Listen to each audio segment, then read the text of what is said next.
Vamos estudar português agora, correção, tá bom? A correção é sobre aquele texto do Mozart. E agora a gente vai ver como ficam as questões corrigidas. Em português, essas atividades foram dadas no dia 15/4, tá?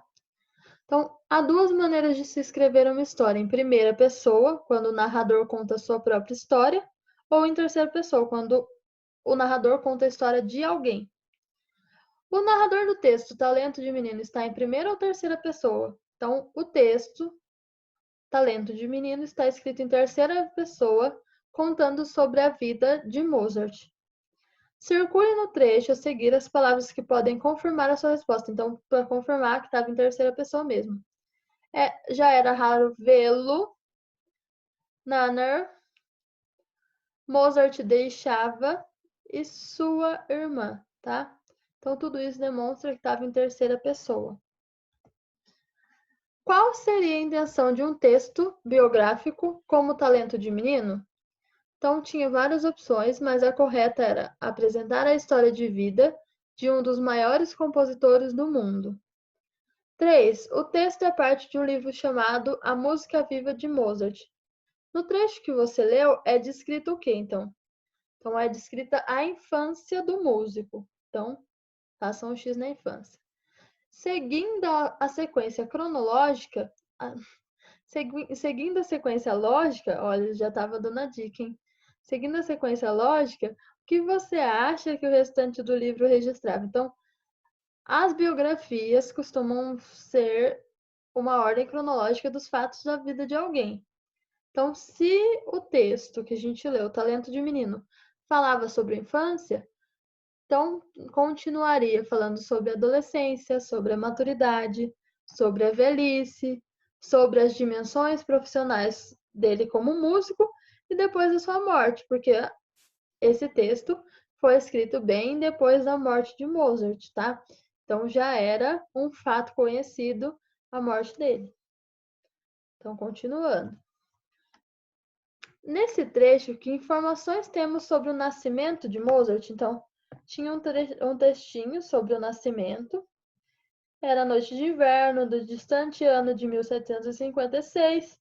Ana Maria deu à luz a seu sétimo filho, Johannes Mozart. Esse nome é muito difícil de falar. Tão feliz como ela e o Leopoldo estava Narneu, que apenas 4 anos, a única filha do casal que sobreviveu para dar as boas-vindas ao menino. Em uma época de muitas epidemias e poucos remédios, era grande o número de crianças que não chegavam à vida adulta. Tá? Então, nesse trecho, que informações temos sobre o nascimento do Mozart? Então, tem o dia que nasceu? Não tem. Tem o endereço? Não. Tem a hora? Tem a cidade? Tem quem fez o parto? Não tem. Então, tem o ano em que ele nasceu. Por que você acha que o autor, por que você acha que o autor não incluiu todos esses detalhes sobre o nascimento? Então, eu já disse que a linguagem da biografia é direta, é objetiva, é clara. Então, isso quer dizer que eles não ficam enchendo de detalhes uma biografia, porque se a gente for detalhar a vida de alguém, esmiuçar a vida de alguém, não vão ter tantos detalhes interessantes. Então, o que interessava mais para esse texto biográfico? O ano do nascimento de Mozart, tá? Então, para não haver um exagero de informações, o autor destaca apenas informações que tornaram o texto interessante. Releia o parágrafo a seguir. O apetite de Mozart pela música não parava de crescer. Mesmo quando ele brincava com a irmã, sempre dava um jeito de incluir algum instrumento que pudesse tocar. Foi com grande emoção que Leopold viu o filho aprender, em menos de meia hora, sua primeira peça ao piano. Que palavras desse parágrafo se referem a Mozart? Então, Mozart, ele, o filho e sua. Por que vocês acham que o autor utilizou essas 4 palavras diferentes para se referir ao Mozart? Então, para não ficar repetindo toda hora o nome Mozart. Senão, o texto fica cansativo. Por isso que existem os pronomes, para substituir o nome. Então, Se ele não colocasse essas palavras, ia ficar muito cansativo de ler. Observe as frases a seguir.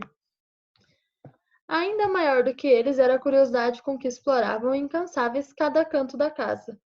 Com 3 anos já era raro vê-lo quieto num lugar, a não ser quando Narnel tomava aulas de cravo com o pai. Seguiu a melodia e qual não foi sua surpresa, encontrou Mozart tocando as teclas do teclado na ponta dos pés. Agora responda. Há nessas frases palavras e expressões que possuem mais de um sentido. Destaque-as no texto e escreva-as a seguir. Então, para destacar, vamos destacar com a caneta. Então, tinha canto, tinha cravo, tinha ponta dos pés e tinha mais algumas. Então, canto, cravo na ponta dos pés. Quem pôs tomava aulas pode pôr. Quais são os significados das palavras e expressões que você localizou no item A? Então, canto, um lugar onde se vive, uma quina, o verbo de cantar. Cravo é um instrumento musical, uma flor. Na ponta dos pés quer dizer devagar ou na ponta dos pés mesmo, tá? Então, essas são as expressões que possuem mais de um sentido, tá? Palavras polissêmicas, tá? O cravo e canto são palavras polissêmicas. Beijos, até mais.